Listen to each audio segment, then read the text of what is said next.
asalaamaaleykum mbokk yi ñu leen nuyu ku nekk turam ak santam di leen dalal fii ci iRadio ITV comme ni ñu ko faral di def bi mbas bi duggee ci réew mi ba léegi bëccëg bi nekk daañu toog fii indi ay kàngam waxtaan ci mbirum feebar bi comme ni ñu ko faral di wax feebar bi fépp la laal bàyyiwul dara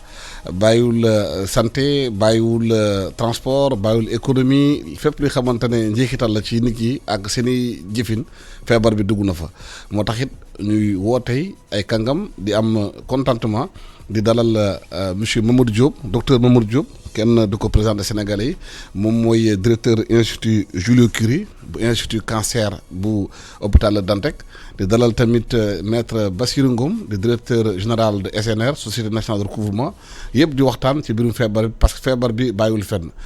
ñu ngi leen nuyu di leen dalal ci suñuy studio xam ngeen ne nguur gi commencé na bàyyi yenn yi maanaam lu ñuy wax mesure d'assouplissement dégg nañu ministre de l'intérieur lu mu wax président de la République lu mu wax ci loolu ci maanaam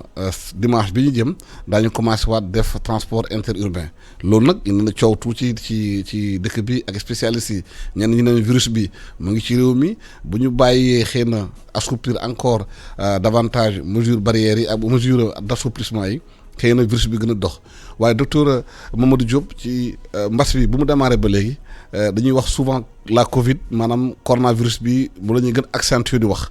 waaye dégg nañu ñu bëri dañu am yeneen feebar te ñun dañoo xaw a tiit ci loolu parce que ñu bëri duñ dem hôpital ñu bëri am nañu feebar ñu ngi ci gox-goxaan yi te ñu mun a egg ci hôpitaux yi yéen di liggéey ci pàcc boobu maanaam mbirum cancer ak yooyu ndax ngeen jàngatee affaire yi. waaw jërëjëf Alassane ci invitation bi waaw xam nga feebar bi bu ñëwee dafa def benn genre lu ñuy wax choc émotionnel rawatina nag ci hôpitaux yi nga xam ni fa la maladie di ñëw te da ngay consulter di gis ñoo xam ni fu nekk la ñuy jógee ci réew mi donc di ñëw li ñu njëkk a def ñun mooy dajale personnel bi yëpp dajale personnel bi jàngat feebar bi gën ko xam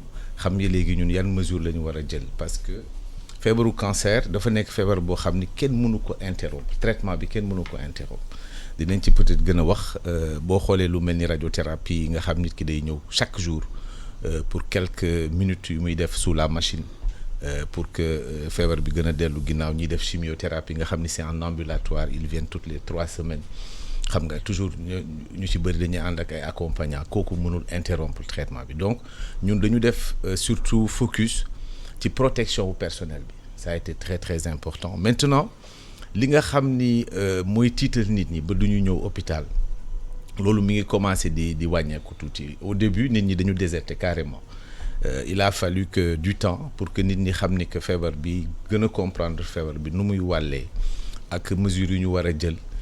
pour que vraiment nit ñi commencé ñeme ñu amoon na ñoo xam ne dañu interrompre carrément seen traitement kenn gisatu leen woon donc il a fallu que après la ñu commencé di ñëw il y avait aussi am ay médecins yoo xam ne dañu jëloon des mesures excessives par rapport ak feebar bi yooyu yëpp mu ngi commencé di revenir à la norme moi je pense que loolu lu normal la parce que feebar bi plus ñuy gën a dem plus ñu koy gën a xam tey ji bu ñu xoolee à travers le monde bon ñu ngi c'est l'heure est au déconfinement nit ñaa ngi wàññi pression bi ci nit ñi comme xam naa dinañ ci waxtaan léegi ak ñi nga xam ni ñoom ñoo gën seen xam-xam gën a màcc ci affaire économie affaire bi doo dem aussi ba suicider sur le plan économique da ngay relativiser léegi ñu ngi commencer di relativiser mortalité bi di gën a xam feebar bi di gën a xam lu ñuy wax taux de propagation bi c'est très important loolu ñu xam ko xam ni que tamit épidémie dafa am dundin dafa am nu muy dundee partout dans le monde dafa am nu muy dundee épidémie yàgg na am ci àdduna bi donc dina ñëw dina dem xam nga nit ñaa ngi liggéey pour am vaccination et puis surtout ñu xam ni que dafa am lu ñuy wax immunité collective naturelle c'est-à-dire que bu ñu defuloon dara it c'est sûr que ñiy faatu dina gën a bëri cas grave yi dina gën a bëri waaye épidémie day mujj wàññeeku day mujj dem loolu c'est très important nit ñi xam ko donc vraiment loolu laa bëggoon a wax. li nga expliqué fii léegi par rapport à immunité collective naturelle bi docteur Thior bu mu ñëwee fii ci antenne bi. moom waxoon na ci loolu. nañ libéré nit ñi nañu bàyyi virus bi circuler bu demee benn moment dina tax nit ñi am immunité collective. waaye am ñu bëri ñu ngañ ko nekk virus bi nu muy reyee dafa bëri bu ñu ko bàyyee day faagal nit ñuy bëri am polémique bu bëri ci loolu. loolu dëgg la c'est-à-dire que doo toog bàyyi doo def dara am na pays yu def option boobu ne ñoom dañuy bàyyi ils vont compter plus ci immunité collective naturelle c'est-à-dire que il faut ñu dem ba 50 à 60% de la population am infection léegi virus bi dootul am possibilité parce que virus bi ci nit ñi rek la mën a multiplier wu donc day dem ba dootul amati terrain bu mu multiplier wu loolu ñëpp xam nañ ni que tôt ou tard virus bi looloo koy téye wala nga am vaccin parce que amul traitement ak mais du tere nag loolu nga xam ko du tere nga jël mesures yi nga xam ni mooy mesure barrières yi pour wàññi taux de propagation bi boo ko wàññee nit ñi infecté wàññeeku donc cas grave yi wàññeeku mortalité bi wàññeeku donc il faut jouer sur les deux tableaux moo waral tey ji moi je pense que c'est normal que ñu xaw a wàññi pression bi parce que pression boobu day indi yeneen problème parce que nit aussi comme ni nga ko waxee cancer bi mu ngi fi maladie cardiovasculaire yi ñu ngi fi diabète yi ñu ngi fi ñooñu li ñu loolu feebar yooyu li ñuy rey Covid bi reyu ko te yooyu c'est des maladies chroniques bu Covid bi di disparaître ñoom ñu ngi fi continuer di toog donc mënuñu en termes de santé publique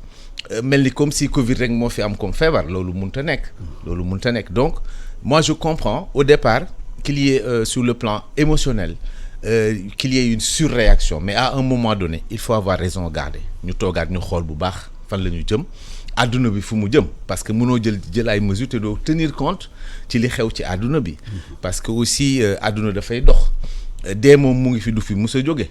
dañ koy xeex waaye dee du fi mus a jóge donc dañuy war a dund ak moom surtout nag insister nit ñi bañ a bàyyi seen loxo c'est pas parce que dañu lever état d'urgence parce que dañu may nit ñi ñu circuler que da ngeen fàtte ni que virus bi mu ngi fii te dafay continuer di infecter ay nit te dafay continuer di am ay cas graves surtout ñi nga xam ni dañu am feebar li ñuy wax comorbidité parce que ki nga xam ni dafa am cancer bu ko virus bi duggee ci moom toutes les études l'ont montré ñoom ci ñoom la gravité bi c'est-à-dire symptômes yu grave yi foofu lay gën a accéléré woo y a une surmortalité donc il faut que nit ñi aussi tenir compte ci yooyu bañ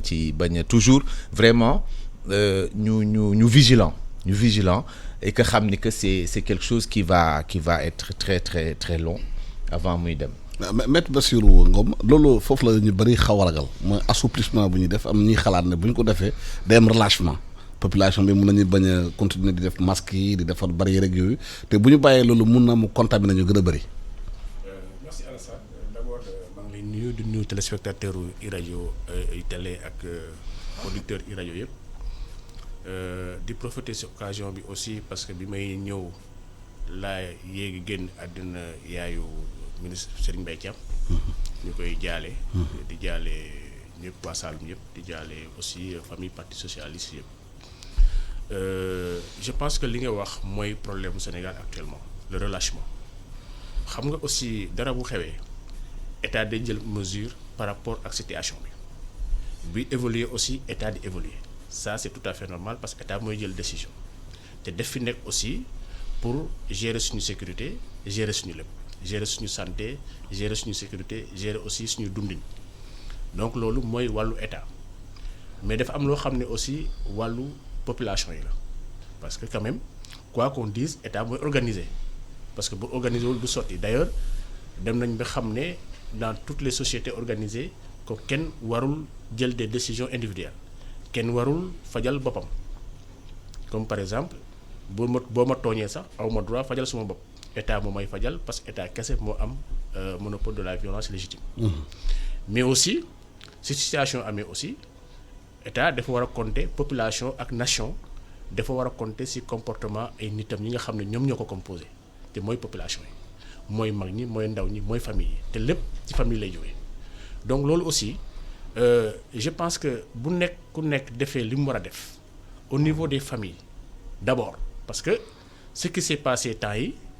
dafa wone ne am na benn côté boo xam ne xaw nañu relâché wu ci yarinu nit ñi xale yi loolu lu am solo la ci dëkk parce que loolu moo aussi bokk na ci li téye Sénégal yar ak xamal nit lan la war a def ak lan la war a def ci dëkkam lan la war a def ak lan la war a def ci quartier loolu aussi lu am solo la loo xam ne war nañ ci approfondir bu ñu weesoo famille je pense que l'environnement immédiat mooy yi nga xam ne mooy quartier bi mooy ASC bi mooy organisation yi ñooñu aussi am nañu wàll boo xam ne ñu ngi koy joué te loolu dañ koy rafetlu parce que seetlu nañ ne quand même affaire bi ba mu amee ba léegi jeunes yaa ngi organisé wu au niveau des villages au niveau des quartiers au niveau des villes pour bokk ci li nga xam ne mooy lutte contre le Covid te ñoom rek ñoom mën a def sensibilisation ñi nga xam ne seen ak seen yi noonu ñooñ donc loolu lu am solo la suñ ko continuer sensibiliser nit ñi parce que feebar bi amul solution miracle suñu comportement si la dépendre suñu bëggee mu dem dinañ def en sorte que dina wàññeeku au moins même bu demul dina wàññeeku mooy suñu comportement respecter les mesures barrières li nga xam ne ñoom la seen xam-xam màcc ci affaire médecine ñoom ñoo xam loolu mooy ñoom docteur Diop ak ñeneen liñ ñuy wax ñu topp ko parce que ñoom ñoo xam donc ñooñu buñ ñu nee il faut respecter la distanciation sociale nañ ko def buñ ñu nee porter leen masque nañ ko def buñ ñu nee raxasu seen loxo nañ ko def parce que ñoom ñoo xam la muy indi ëllëg te ñooñu aussi mooy les mêmes ñi nga xam ne ñoom ñooy wax ak nguur aussi ak état parce que ñoom ñooy wax état li nga xam ne moom la ñu war a def donc c'est à partir de seen loolu nga xam ne ñooñu ñoo wax état parce que concertation yooyu ñoo am ak état si la état di jël ay décisions c'est la raison pour laquelle d'ailleurs bi affaire bi amee depuis le 2 mars plusieurs décisions jëloon nañ ko d'abord tëj école yi defe naa moom lañ njëkk a def parce que évolution virus bi au fur et à mesure lan nit ñi commencé di am ay information parce que information yu bëri amuñu woon donc ñun aussi dañuy suivre actualité duñu ay médecins mais dañuy suivre actualité à travers le monde au début personne ne savait virus bi nan lay évoluer kan la gën a yeb ak kan la yebul parce que xamuñu woon au début def nañu ay études benn sax xale yi du garaaw noonu parce que ceci et cela mais état quand même balaa muy xam loolu yëpp war na jël ay mesures tëj école yi parce que école quand même mun na nekk une bombe si li nga xam ne mooy épidémie parce que nit ñi dañu bëri ay xale la mënoo leen ne yem leen fii def leen lee donc loolu lu am solo la mu tëj école yi donc loolu c'est une décision responsable loolu defe naa kenn du si am loo si laam-laamee ensuite ñu dem ba si biir ñu évoluer parce que maladie bi aussi évoluer na maladie bi évoluer décision bi aussi dafa war a évoluer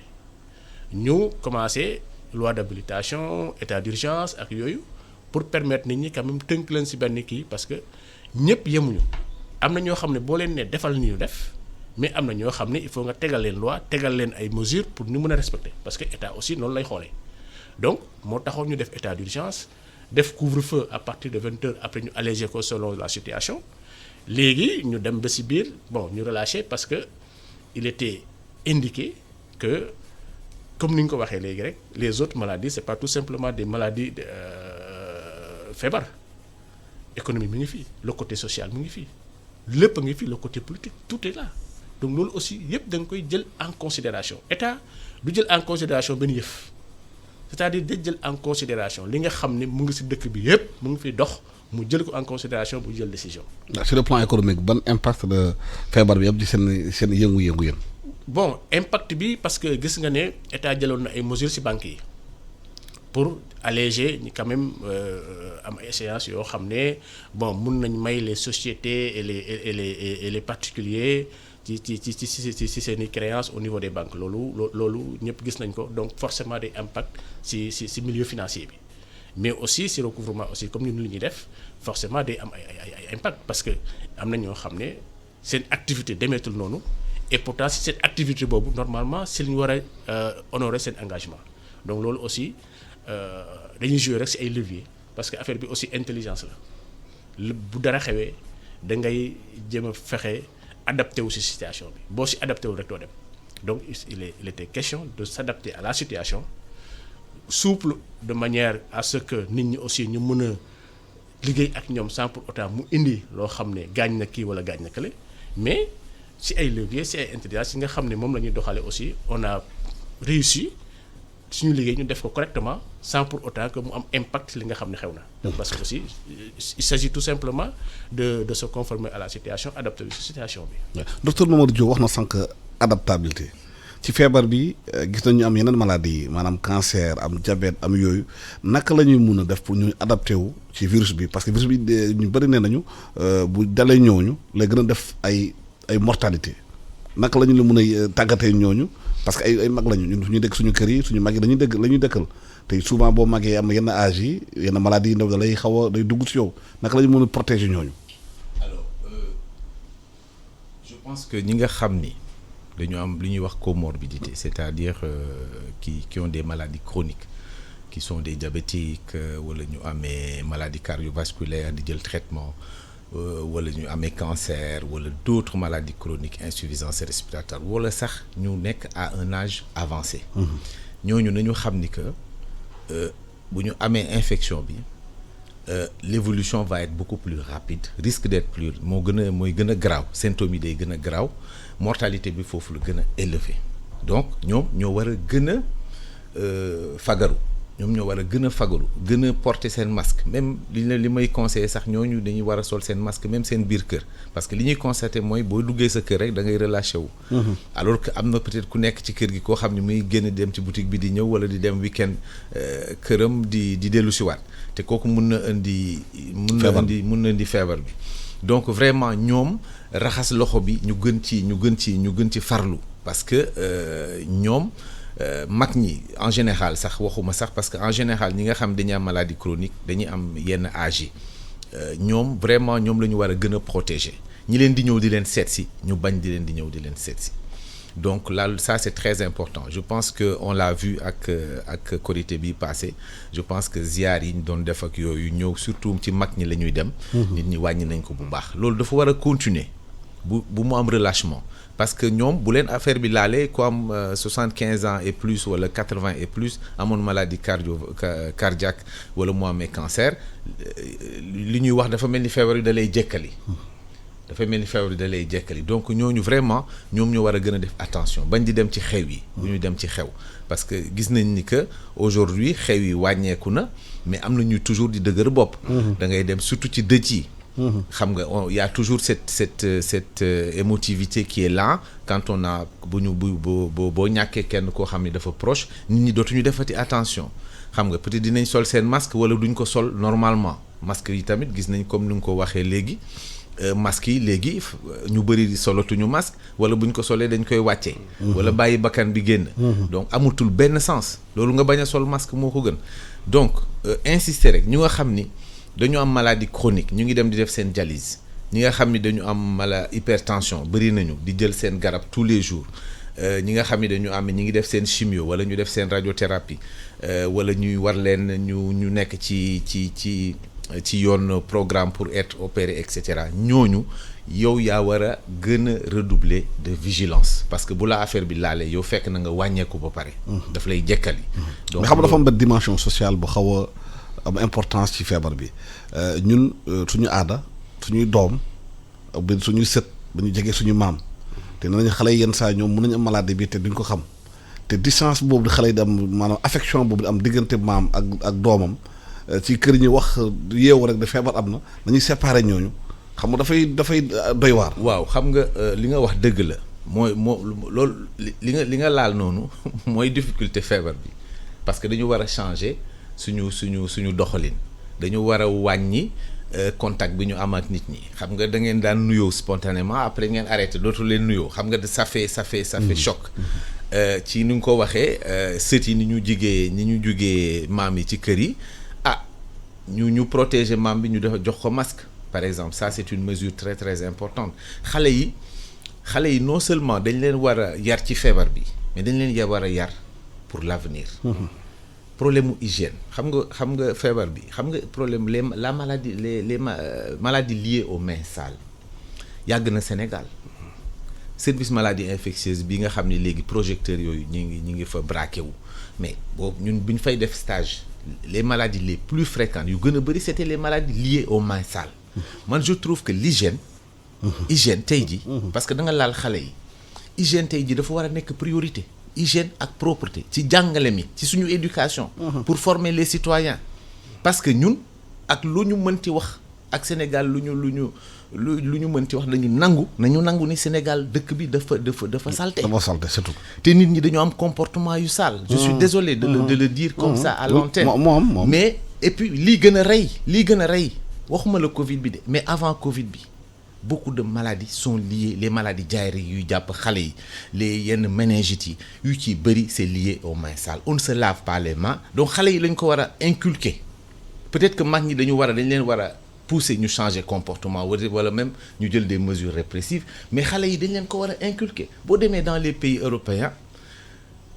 dañ ko inculquer nit ñi ba nga xam ni ku fa gën a ñàkk solo loolu dina ko respecter parce que dañ ko def ci dañ ko yàgg inculquer. Même alimentation lekk ay fruits ak ay légumes dañ leen ko inculquer ba vraiment dañ leen ko mooñaale ba nga xam ni nit ki lu mu ñàkk bopp loolu dina ko rek loolu nag la ñu war a jublu. Je pense que Covid bi daf ñu war a permettre ñu xool bu baax lan la ñu dugal suñu système éducatif li ñu war a jàngal xale yi xale boobu dañ ko war a jàngal ni dafa war a protéger maamam. Gis nañu ay ci yenn pays sax dañuy jël benn genre plastique def ci ay loxo nit ci dugal pour que xale yi mën a ñu mën a hëg ñu mën a kii seen maam sans pour autant laal ko. Donc nañu xam ni que promiscuité bi nga xam ne ñun dañ ko tàmm promiscuité dafa bëri inconvénient saafonte bu ëpp dafa am ay inconvénient tey jii feebar bi wan nañu ko ñu xam ni tamit li nga xam ni mooy suñu diine bi fi ëpp en tout cas di diine l'islam ñu jiital ci lu ñuy wax ablution ñu jiital ci sangu set gars yi nañu xool lan mooy base philosophique bi muy ñëw ci àdduna y a plus de 1500 ans nañu xalaat bu baax ñu xool loolu li mu sauvé ci ay doomi aadama temps yu amul eau de javel temps yu peut-être amul savon imagineel rek lii nga ñu ne la lii da nga koy defee sa main gauche lii dafa salté da nga koy defee sa main gauche lii da nga koy defee sa main droite imagineel ñaata doomi aadama la war a sauver ca période boobu. léegi nag sax am na benn étude bu ñu def Londres dafa mën si la communauté musulmane à Londres y a moins de contamination parce que dañuy chaque fois par jour. loolu Alassane amul benn werante. amul benn werante boo jëlee waxuma la sax je sors même du cadre. Circoncision mais ñëpp gis nañ ni que circoncision ça protège contre le sida. Gis nañ ko tey. Imaginez yooyu ñun ñoo ci la ñu war a sukkandiku pour seet li ñuy jàngale ci suñu xale yi tey jii lan moo ci priorité am na lu ñuy jàngal xale yi man sama opinion personnelle la du priorité. du leen jëriñ ëllëg du tax ñu doon ay bons citoyens. tey jii moi je suis médecin le lavage des mains. C'est quelque chose dañ ko war a ancrer suñu bopp ba nga xam ni xale bi dafay doon loo xam ni mais c'est une priorité absolue xale bi war na ko mën a indi këram sax di ko jàngal ay parents yu nga xam ni demuñu woon école gis nañ ko États-Unis xale ñu nga xam ni dañu immigré dem États-Unis seen doom yi bu ñu leen dugalee école la ñuy jàng ca école ba li leen di indil di leen ko wax ci biir kër gi donc loolu c'est extrêmement important ces mesures barrières là waruñu koo bàyyi dañ ko war a gën a ancrer dans la société gën ko dugal au niveau de l'éducation ba nga xam ni li nga wax noonu ASC yi association yi surtout les associations féminines qui sont très actives mu doon loo xam ni c'est ultra prioritaire dans ce pays. Bassirou est-ce que loolu jàngat la bu ñu mën a am ci Covid bi du mu indi ci ñu war a changer comportement ak nu ñuy doxee nu ñu mel parce que li mu wax tamit docteur Sokhna bi mu fi jaaree dafa ne bu ñu defee étude Touba par rapport au magal ci lavage des mains yi dañuy xool bu ñu ko commencé installer wàññi na bu baax a baax feebar yi doon am foofu. mais Alassane affaire bi comportement kese la parce que feebar boo xam ne mënu na lii mooy li koy faj parce que jusqu'à présent médecins yi waxuñ ñu lan mooy faj. Covid-19 c'est comme la grippe ak yeneen feebar yoo xam ne defe naa ay traitement symptomatique rek moo ci am donc loolu bu amee mais ñun ñoo war a sauver suñu bopp parce que bu ñu nee boo defee lii ci wàllu comportement la du wàllu science ak leneen mais wàllu comportement la sa comportement bopp nga sauver sa bopp sauver keneen sauver ki nga dëkkal sauver sa dëkk je pense que loolu mooy li nga xam ne moom la ñu war a pérenniser wax na affaire éducation. C'est extrêmement important parce que lii. C'est un malheur qui s'est abattu sur le monde te mënuñu ko faj de manière sectaire adduna bi yëpp ñoo mën a ànd faj ko parce que bu Sénégal bu fi Covid disparaître te disparaître France disparaître Côte d'Ivoire disparaître Mali mais amul njëriñ parce que ñooñu dinañ ñëw Sénégal ñun aussi dinañ déplacer wu dem foofu ce qui veut dire que lutte collective la lutte mondiale la mondialisation moom defe naa tey la gën a am gëddëm donc loolu aussi lu am solo la. waru nekk nag comme li ma doon waxtaan ak sama benn xarit keroog que mu bañ a nekk un malheur pour rien malheur bu amee war na am loo xam ne war na ko jàngal askan bi ñu changer ci comportement lii am na xam nañ ne lii moo koy indi yenn comportement yi ñoo koy indi mooy saleté mooy comportement yoo xam ne du comportement yu indiqué du comportement yu baax te nee nañ la comportement yi lii la ak lii ak lii donc lii bu passé aussi ñu comprendre ne nañ daan def indi na lii donc war nañ changer comportement de manière pérenne. loolu moo jaaxal ñu bari dañuy constater départ bi bu Covid bi ñëwee ñu naan raxas seen loxo yi teg leen masque ak yooyu population bi daanoo ko respecté au départ mais dafa mel ni fan yi dañu nit ñi masque yi dañ koy teg ci menton bi ñuy raxas loxo yeeg yooyu dafa mel ni dañu xaw a wàññi loolu. ndax activité reprendre la. naka la ñuy war a def pour loolu nekk li nga xamante ne lu dugg ci xelu nit ñi ci bopp nit ñi. Alassane xam nga wax naa la léegi dans une communauté. am na ñoo xam ne boo leen waxee ñu def mais am na ñoo xam ne boo leen waxee aussi duñ def mais une communauté elle est organisée un état il est organisé état moo mun a jël ay mesures yi nga xam ne daf ñuy permettre ñun ñëpp ñu respecter li nga xam ne moo baax pour ñu mun a arrêter feebar bi état xam na ko parce que les services techniques du ministère de la santé médecins yi de quand même wax nañ ñu ne lii la ak lii c'est ça qu'il faut faire c'est pas ça qu'il faut laisser donc loolu état. commencé na jël ay certaines mesures comme état d'urgence comme ay couvre-feu comme tëj école yi comme tëj marché yi ak yeneen après mu évoluer par rapport à la situation économique et sociale parce qu'il faut aussi prendre en considération situation économique bi ak situation sociale bi parce que loolu c'est un tout mooy un pays mais li nga xam ne c'est tellement basique mooy raxas loxo loolu kenn mënu ko forcer kenn.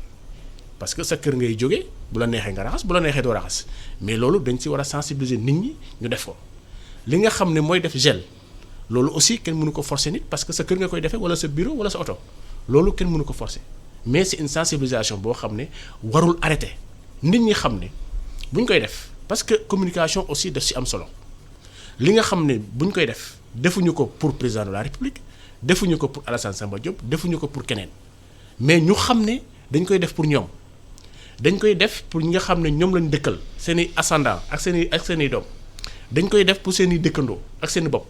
donc loolu c'est important que ñu inculquer ko nit ñi ba mu leer parce que am na benn bilan bu ñu mës a def le bilan quotidien du ministère de la santé. am na benn góor bu gaañu au Parcelles Assainies paa bi du génn mais doomam moo ko jëlee ci biti indil ko. mais kooku boo ko sensibiliser xamal ko ne. mun na la bañ a gaañ mais sa papa bi mun na ko gaañ ñu communiquer ci loolu nit ñi xam ko je pense que ku nekk di nga am prise de conscience parce que kooku dans sa conscience dina jàpp ne toujours sama papa bi pourtant man maa ko indi lii te lii moo ko tax mu génn àdduna xam nga loolu am solo ça peut créer un choc ci nit ñi képp koo xam ne am nga quand même raison loolu bu ñu la ko waxee di nga comprendre donc ñu accentuer ci loolu. li nga xam ne nag ci école yi dañu war a tàggat xale yi ci biir école yi. mais bu baax maanaam CI CP maanaam sax. éducation civique éducation civique il faut ñu inculquer ko xale yi à l'école à bas âge xale yi du ñu ay dof xale yi li ñu leen di xamal à bas âge rek la ñuy continuer loolu kese la mais nekkul loo xam ne solution miracle la du ay incantation du leneen. affaire bi li nga koy xamal bu muy nekk xale nii la nit war a ko comporté woo ñi nga xam ne ba léegi relâché wuñu jël nañ seen responsabilité yar seen doom xamal leen ay valeurs ba léegi doom yooyu ñu am valeurs yooyu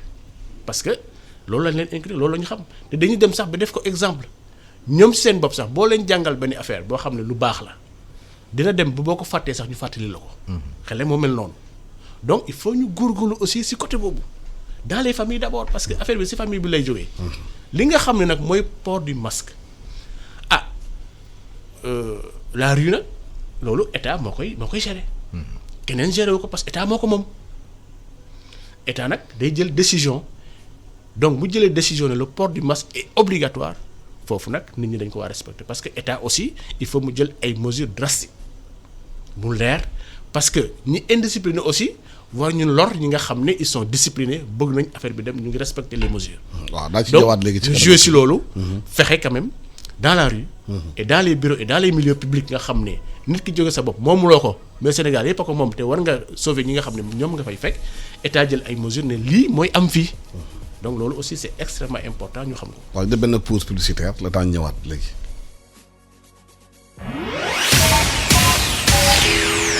Publicité sur iRadio.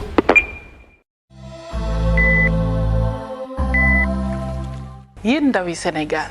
suñu réew tey la gën a soxla ay ndawam ngir xeex jàngoro ji ñuy wax coronavirus ba tax na ginnaaw bi ñu leen gërëmee bu baax sant leen ci seen taxawaay ngir faagaagal jàngoro ji dañu ñëwaat tey ngir gën leen a ñaax pour ñu gën a dëgëral taxawaay bi ngir jëlee fi jàngoro jii di ñu wax coronavirus. njëkkee ko ci digle yi nga xamante ne kër docteur digle na ko waaye lépp ñu def ko ci yar ak teggin ndax nag coronavirus kat bàyyiwul mag bàyyiwul ndaw nañu respecté waxtu yi nga xamante ne nii moom nañu indi ngir couvre-feu bi respecté solum masque bi waaye itam gàttal suñu tànk ndax bu ñu bëggee dakkal xuus gi nga xamante ni jàngoro bi mu ngi koy xuus bu baax ci askan bi dañoo war a gàttal suñu tànk gàttal suñu dem ak dikk ndax nag jàngoroy coronavirus ñun ñoo ko mën a xeexal suñu bopp ndax ñun ñoo ëpp ci askan bi ñun ndaw ñi ñu ngi leen di ñaan ñu respecté li nga xamante ne ni moom la fi autorité yi teg pour faagaagal jàngoro ji ñuy wax coronavirus moo tax ñu ngi leen di ñaan ñu boole xel yi boole xalaat yi ngir faagaagal jàngoroy coronavirus fii ci suñu réew di Sénégal. corona bi na fi yem sama wareef mooy dog buumu corona bi.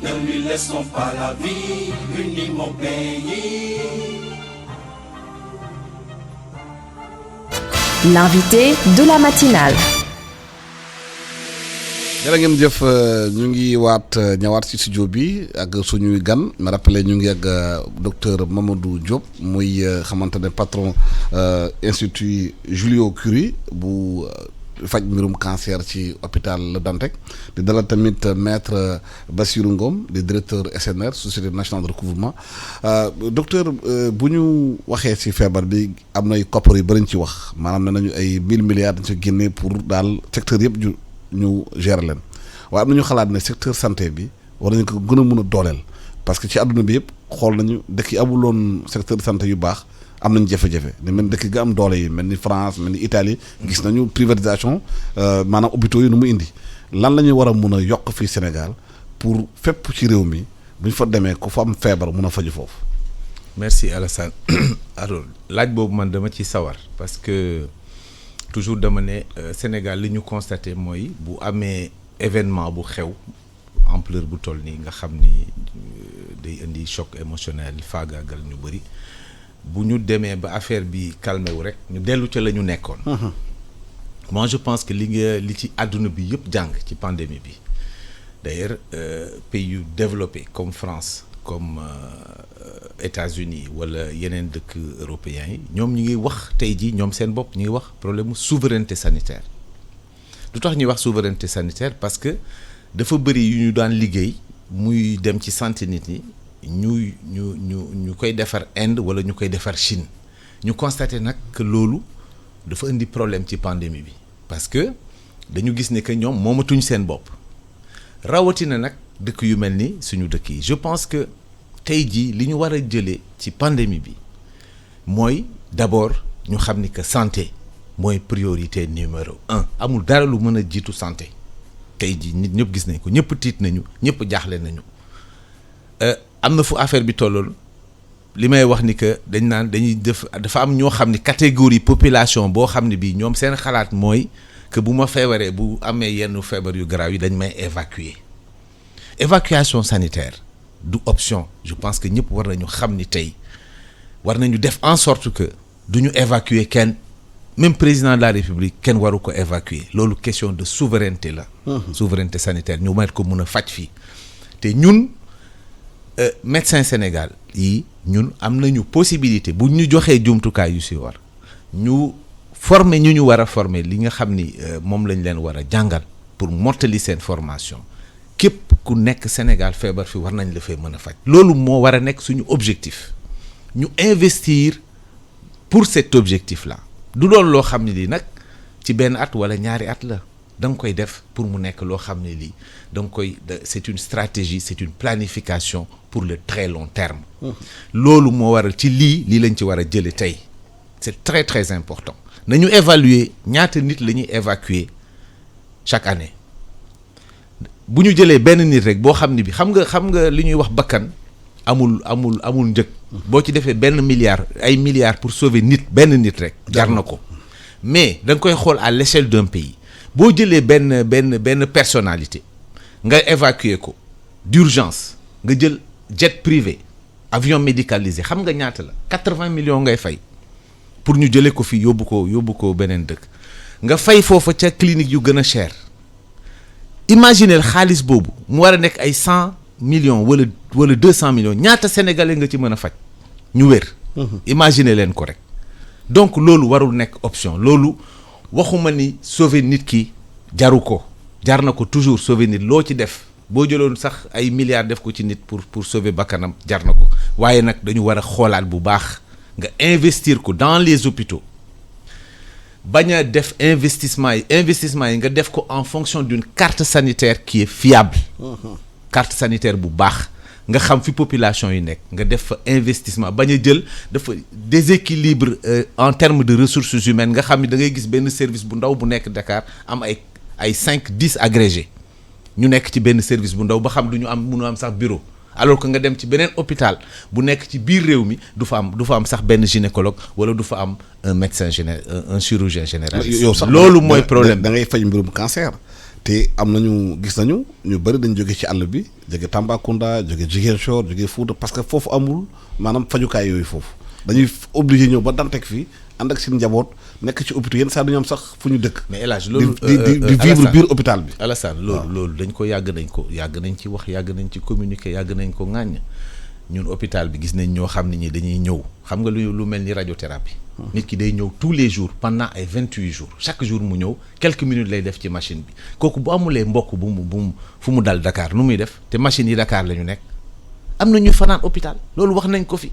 boo demee dans les pays du Maghreb nga xam ne ñoom ils ont investi dans la santé il y a quand même assez longtemps bu ñu jëlee option boobu xam nga Maroc boo jëlee nga gis ni que Hassan II est mort à l'hôpital public parce que le roi ne pouvait pas être évacué c'est une question de souveraineté ñuy def ay maison de vie fu ñu tabax centre anti-cancer dañu fay tabax beneen hôtel boo xam ne bi ku jóge fu sori nga mën a dal foofu association yi ñoo ko yore ñun ñu ngi koy wax depuis quelque temps boo defaree centre anti-cancer da ngay def maison de vie pour ku jóge fu sori mën a dal foofu di dem di ñëw di jaabante di ñëw bu dul loolu il faut que ñun ñu xoolaat suñu hôpitaux yi au niveau des régions déserts médicaux yi nga xam ni moo am ci biir Sénégal ak hôpitaux yi nga xam ni dañoo manqué de tout ak ñu am planifié en termes de ressources humaines tey jii gis nañu anesthésie réanimation nañu sant yàlla bu baax ni yàlla yemale feebar bi yàlla moo ko yemale feebar bi on n'a pas eu de cas grave vous avez suivi ce qui s'est passé en Europe vous avez vu les lits de réanimation vous avez vu loo am ay lits de réanimation lu mu bëri da ngay am anesthésiste réanimateur donc il faut nga planifier en termes de ressources humaines ni ñu manqué ay neurochirurgiens ni ñu manqué ay ORL ni ñu manqué loolu dafa laaj planification fi nga xam ni dafa am ay gap ñu combler ko te gap bi nag du leneen lu dul li nga wax ci au départ xaalis la parce que ka nga xam ni def na médecine am ba pare médecine am war a spécialisé wu dañ ko koy fayal pendant cette spécialisation wala ñu teel ko recruter ñu mu spécialisé wu ñu fayal ko bu paree ñu doog ko yóbbu fañ ko war a yóbbu ba pare nag ñu ressources humaines yooyu ñu war leen tas ci biir Sénégal nit ñi bañ a def ay kilomètres pour ñëw Dakar ñëpp ñëw boo demoon Dantec le matin à 5 heures du matin da ngay waaru ci yàlla. nit ñi jóge fu nekk ci Sénégal ñëw foofu sonn bay bëgg a dee war faa yendu pour gis benn spécialiste donc il faut que loolu même bu dul xaalis bii nga xam ni moom la ñu jël de manière très émotive indi ko man dama ne woon sax dama toog ba mu yàgg may reetam ma ni Sénégal xaw ma ni bëri na ñu bëree xaalis nii di indi di joxe ñëpp di joxe lu baax la lu rafet la waaye nag yemul ci Covid 19 bi dafa war a continuer et état bi tamit dolli ministère de la santé parce que ministère de la santé lu ñu am volonté bu ñu amulee budget bu doy mënuñu c'est pas possible mënuñu def investissement yu ñu war a def ay centres hospitaliers régionaux universitaires. Il y a des universités à Thiès, il y a une université, une UFR. À Saint-Louis, il y a une UFR. À Ziguinchor, il y a une UFR. Il faut là-bas des centres hospitaliers universitaires régionaux de qualité. Nous duñu soxla ñëw Dakar parce qu'il y a des agrégés de Ziguinchor, il y a des agrégés de Saint-Louis, il y a des agrégés de Thiès et peut-être même de Bambey et ailleurs. Donc il faut accompagner cela par des infrastructures de qualité. Te loolu nag Alassane, ça c'est de l'investissement. yow société recouvrement ngeen yore koppar état bi yéen a koy recouvrer est-ce que bu ñu jëlee xaalis bi def ko fu ñu ko war a def ci mbirum hôpitaux yi mbirum santé bi daañu génn ci problème yi parce que gis nañu Niger président bi daf jël décision tabax hôpital de référence à Niamey ne képp ku fi feebar ci réew mi kenn du la yóbbu bitim réew fii ngay fajoo médecins yëpp am ay qualité yu fa nekk est-ce que Sénégal jarul évacuation sanitaire yi ak koppar yi xam ne dañ koy yàq xëy na ci loolu. ñu mu wool naka lañ ko mën a investir ci goxaan bu nekk grande ville sénégalaise yi ak ville yu ndaw yi ku feebar war na mën a faju foofu fekk du ñëw ba Dakar et même yeneen feebar yi parce que am cancer war a jógee Tambacounda war a jógee Ziguinchor ci nawet bi problème yi ñëw Dakar amu fi mbokk amu fi kenn ngay fanaan ci buntu hôpital loolu problème la. loolu sax mun naa rey kuy feebar ki sax. waaw Alassane wax nga dëgg xam nga docteur da ko wax léegi moo tax Sénégal aussi ñu war rendre hommage suñu personnel de santé. Parce que quand même ñu ngi def depuis le. ñu fàttali tey faculté de médecine am na 104 ans. non faculté de médecine Sénégal référence am kenn waxatu ko parce que boo ko seetloo marocains yi fii la ñuy jànge tunisiens yi fii la ñuy jànge et pourtant seen dëkk am na un service de santé de qualité. parce que c'est une option politique. parce que fii la ñu koy jàngee donc loolu yëpp ay volonté politique la et je pense que dëkk aussi day évoluer te ni ñuy évoluer j'ai l'impression que li ma gis. État mu ngi commencé def ay jéego loolu je pense que kenn du ko natable médecins yi xam nañ ko au niveau des régions am na fu ñu commencé quand même mu am ay radiothérapie am yeneen ak yeneen donc loolu je pense que c'est évolution boo xam ne c'est un tout État am na loo xam ne mooy wàllam mu joxe quand même li nga xam ne mooy moyens yi fi nga xam ne moom la fa war a def comme ni ko docteur waxee léegi parce que affaire bi du Dakar rek ah régions yi aussi dañ si am seen wàll peut-être ñuy commencé def nag ay jéego si côté boobu. ba médecins yi commencé am régions yi commencé am ay spécialistes commencé am aussi yenn infrastructures yi te loolu dafa war a continuer mais sensibilisation war na am aussi du côté du corps médical ba nga xam ne toujours da leen di rendre hommage mais il faut médecins yi aussi nangu xam ne affaire bi du Dakar rek affaire bi aussi régions yi war nañ fa dem professeurs yi nga xam ne am nañ benn dayoo am nañ benn spécialité am nañ benn kii boo xam ne am nañu ko ñu xam ne aussi affaire bi du Dakar rek régions yi aussi dañ si war a bokk donc ni nga war a nangoo servir Dakar servir hôpitaux Dakar ak clinique Dakar noonu nga aussi war nga jéem a seet nu ñuy def pour sensibiliser tout le monde ñu xam ne aussi au niveau de la région aussi soxla nañ ay spécialistes. mais est-ce que région am na plateau technique bi xamante ne boo ko yóbbee docteur. xam nga aussi bu àgg région cancer. yóbbu la ci région yi. xam nga aussi amul xam nga affaire bi moyen technique la ak moyen humain ñaari ñooy ànd. parce que man dem naa benn jour. moo tax ma ne hôpital Ourossogui boo fa demee yenn saa dañuy manqué sax nii ak yeneen. moo tax ma ne gestion hôpitaux yi aussi ak comité de gestion yi ak yooyu yëpp aussi yëpp la ñu war a xoolaat parce que boo demee si hôpitaux yi am na ñu organiser woo am na lu état di def am na yoo xam ne c'est au niveau local lañ ko organiser les comités de santé et cetera avec les médecins les collectivités locales et cetera loolu c'est une étude boo xam ne bu approfondie la ñu war a def jéem a seet fi nga xam ne baax na ñu continuer ko accentuer ko fi nga xam ne aussi di côté organisation demewul noonu loolu ñëpp si war a bokk muy médecin muy état muy collectivité locale muy ñëpp ñi nga xam ne ñu ngi intervenir si santé. donc affaire bi. boo gisee ñu insister question bi. technique non impression bu ñu am mooy Covid bi dafay xaw muur lu bëri bu ñu yeew suba teel taxaw def discours ne tey am na tant de malade waaye ci boo gasee ci suuf. gisuñu ay kii lu ñu teg c'est-à-dire gisuñu par exemple ci hôpitaux yi renforcement de capacité hôpitaux yi renforcement de trucs techniques ci hôpitaux yi. non li may wax ça ne peut pas être conjoncturel comme ça parce que am na décision yoo xam ne. mais ça doit commencer. ça doit être structurel c'est vrai que dans le cadre du Covid on est en train de faire des efforts je pense que médecins yi wax nañ ko ñu ngi diversifier quand même les centres de traitement ak yooyu di joxe ay quelques moyens aussi pour que nit ñi ñu mën leen faj fi nga xam ne foofu lañ nekk loolu je pense que c'est une situation boo xam ne mu ngi fi mais également ñu seet renforcement hôpitaux yi dans les régions ak defaraat aussi la carte sanitaire bi nga xam ba nga xam ne ku nekk fa nga nekk am nga gëdd bi nga xam ne keneen am na ko ci wàllu santé loolu am solo la loolu wàllu état la parce que état nekku fi pour benn dëkk wala ñaari dëkk état def fi nekk pour tout le monde pour tout le territoire national donc loolu ku ko wax aussi mooy wax nga li nga xam ne moom nga war a wax moo dëgg moo war a am donc état aussi war na seetaat côté boobu nu mu mën a def ba en sorte que affaire bi équilibré wu au niveau national mais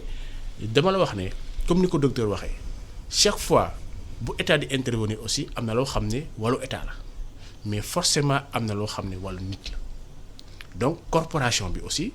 am nañ liggéey boo xam ne war nañ ko def ci biir parce que c'est vrai Dakar ci médecin walla ci enseignant walla ci keneen am na loo xam ne mun na ko indil personnellement loolu c'est une réalité loo xam ne mënuñ ko bañal kenn parce que Dakar am na hôpitaux yu baax am na ay cliniques yoo mën a intervenir am na yooyu yëpp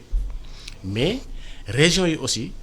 comme ni ko état doon waxee defee ak yenn fonctionnaires yi parce que il faut comme ni ko docteur waxee état jël en compte formation pour spécialisation ça coûte cher war na ko def c'est prérogative mooy c'est devoir aussi parce que dañu war a jox un service sanitaire de qualité à tous les Sénégalais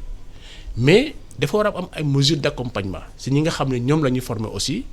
ñu jël engagement aussi servir état fépp foo xam ne état soxla leen fa fekk état aussi jël ay mesures techniques dans tout le territoire national ba nga xam ne ay spécialistes mën nañ dem fu nekk mais spécialistes yooyu aussi da nga leen di former aussi avec beaucoup d'argent du contribuable il faut aussi ñooñu xam ne dañ leen soxla Dakar mais dañ leen soxla Ourossogui aussi dañ leen soxla Tamba dañ leen soxla Kaolack.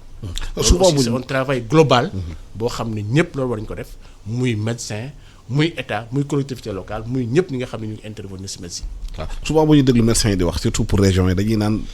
des fois day pour motivation au-delà de la motivation financière am na motivation xamante ne sur le plateau technique parce que boo yóbbee spécialiste benn région bu amul jumtuwaay bu mu war a fajee noonu ni fii amul njëriñ foofu. absolument parce que il faut nit ñi xam ni tamit que faj dafa laaj équipe la dafa laaj plateau technique boo ñëwee nga donne un exemple nga former benn ORL bi foo ko yóbbu ba état mooy affecté état mooy créer environnement pour que nit ki mën fa kenn du bañ je ne crois pas que les médecins vont refuser d'aller dans un hôpital quand ils ont ce qu'il faut pour travailler boo former ORL ce qui l'intéresse c'est les maladies ORL mais dafa laaj ay équipements spécifiques à l'ORL dafa laaj un environnement il lui faut un anesthésiste c'est un chirurgien qui opère il lui faut un anesthésiste il lui faut une salle de réveil il lui faut une réanimation quand il y a quelque chose de grave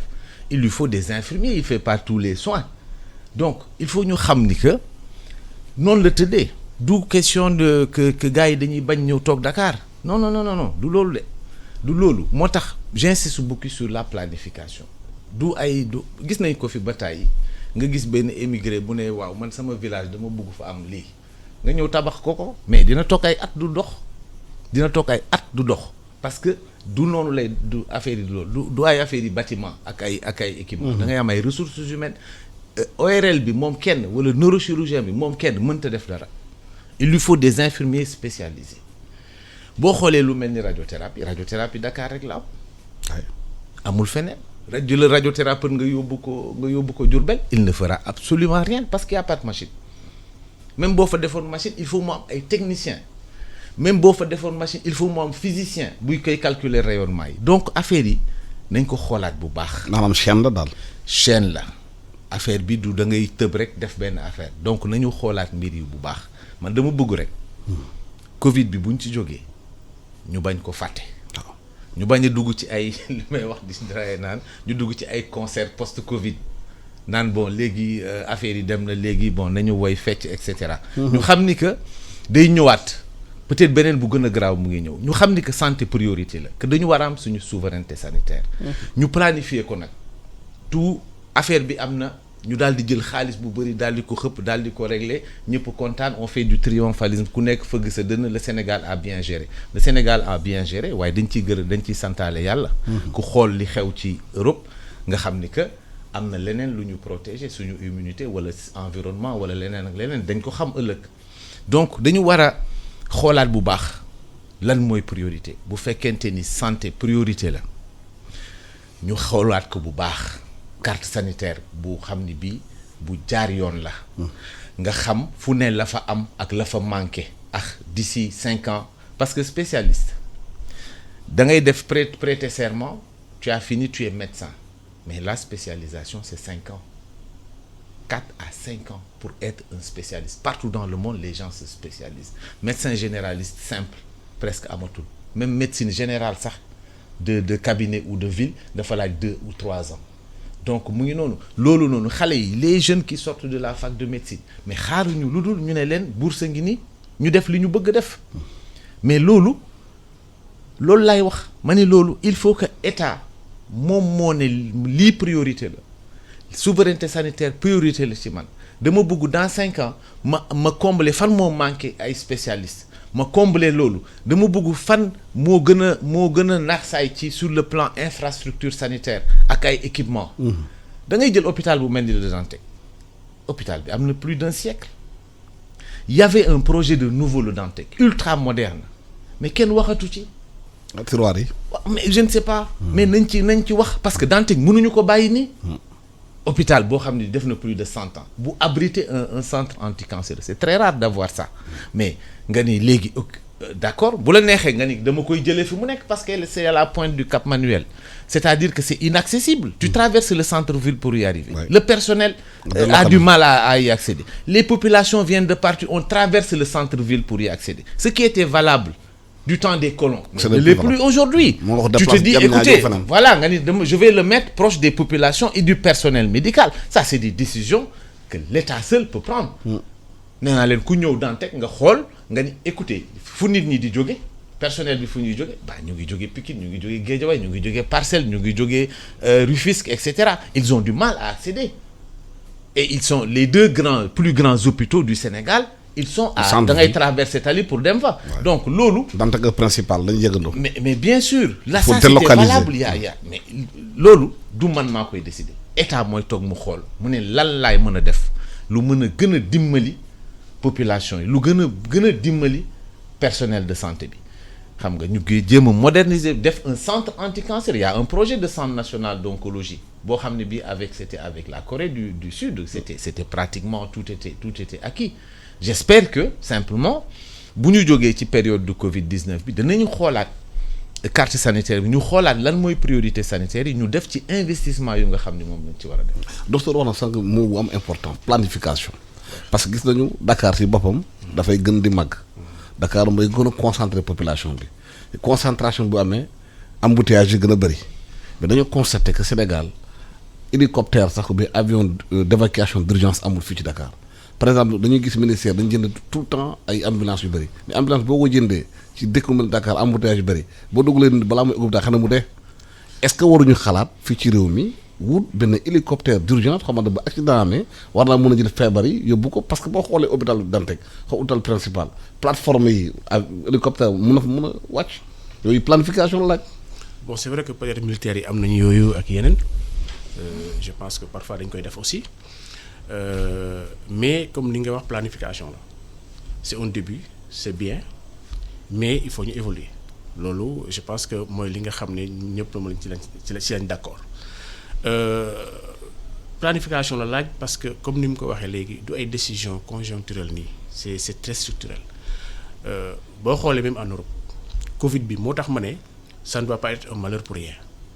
dafa war a am ni ñu jàngal non seulement ci suñu comportement personnel mais ci nga xam ne ñoom ñooy gérer lu nekk y compris la santé